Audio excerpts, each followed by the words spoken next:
Conservative leader Pierre Poilievre taking to X yesterday, responding to the increased tariffs. He says in part, had Carney kept his promise to get a trade deal by July 21st, Canada would not be facing the latest tariff hike.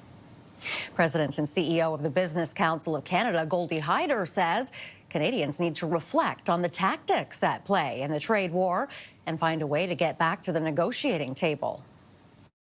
But we have cards to play, as the president likes to say. We have oil, we have gas, we have uranium, we have potash, we have critical minerals, and we need to play to our strengths and leverage those in a negotiation, at least on the sectoral tariffs, but make sure we have some things to play when the time comes for the USMCA review and renewal, which I'm still optimistic is underway, given the Americans themselves are in a consultation period at this time.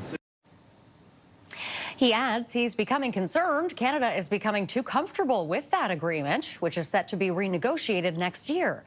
The deal, known in Canada as CUSMA, covers the vast majority of Canada-U.S. trade, and most of Trump's tariffs do exempt CUSMA-compliant goods.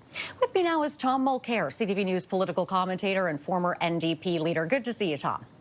Good to be with you, Renee. So Goldie Hyder there saying that Canada has the leverage and needs to find a way back to the negotiating table. How do we do that, what with this latest tariff escalation by Trump?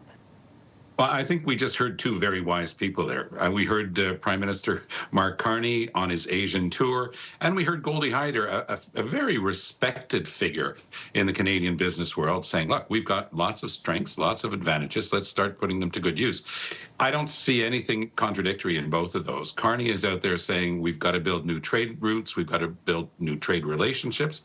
It starts with the Asia-Pacific. I mean, the Indo-Pacific, Asia-Pacific, these are the areas with the greatest potential for growth, for receiving Canadian exports in not just our raw natural resources like oil and gas, but a much larger trading relationship. And I like the fact that Carney, who always works on goals, he works on results.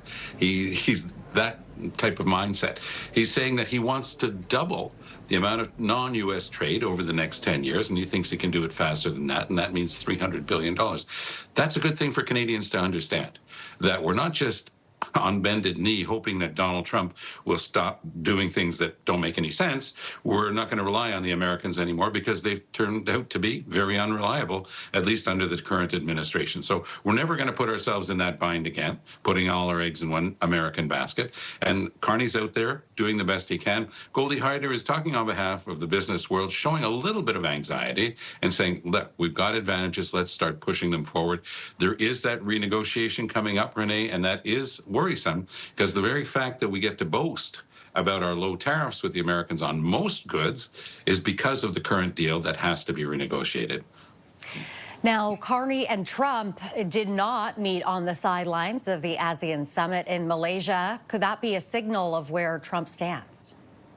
Well, I think it's also a signal of where we stand. I mean, there's a finite limit to the ridiculousness that we're going to put up with. You know, Donald Trump doesn't like the fact that the government of Ontario used direct quotes. They didn't manipulate anything, unlike what Donald Trump tried to say, and the Reagan Foundation was a very pliant partner for the MAGA world. But if you look at the whole 5-minute speech from 1987 by Ronald Reagan, and you look at the ad by Ontario, there's absolutely no daylight between the two. There is no manipulation. Those are the exact words of Ronald Reagan, saying tariffs are a very good idea short-term, a very bad idea long-term, and that's exactly what Donald Trump doesn't want to hear. Donald Trump's thinking has always been short-term. He doesn't know how to think long-term. That's why sustainable development, thinking about future generations, that's a completely foreign concept to him. It's what can I get now for myself? And so he's put Americans in that mindset, not thinking about future generations, not thinking about their future trade relationships, basically saying, let tomorrow take care of itself. And that's a very dangerous way to go about it. So Canada is saying, we're thinking long-term. We're thinking about future generations in every respect. Carney is going to be coming up with strong plans on the environment in the upcoming budgets. He's already signaled that, and I have no doubt that he will. It's an area that he understands perfectly. He understands better than any world leader of the time. So I think that we're well placed to get past our current bind with the Americans and showing a little bit of patience and not always falling into the trap of overreacting to Donald Trump's latest little childish hissy fit that he throws as he bangs his feet in his his hands on the floor because he doesn't like the fact that somebody pointed out to Americans that they're the ones, American consumers, who are paying these tariffs. That's what Ronald Reagan said. That comes in the form of inflation. You can't add 50% of the cost of Canadian lumber, which, by the way, the majority of the lumber that's used in American houses comes from Canada. You add 50% to that. It's not the Canadian government that's paying that. It's not the lumber companies. It's American consumers. And that's the big con job here. Trump is trying to convince, and I think he's succeeded to a certain extent, Americans that these other countries are pouring money into the U.S., and that's why tariffs are good. American consumers are paying the tariffs. It's going to take a while for that to sink through and for the con job to be exposed. But what Trump is doing, he's taking that money to give enough leeway to give massive tax breaks to billionaires like himself. The average American consumer, hardworking American family that plays by the rules, is not going to be able to afford their pickup truck, much less a house, because everything is going to cost a lot more because of Donald Trump. He's cheated like usual.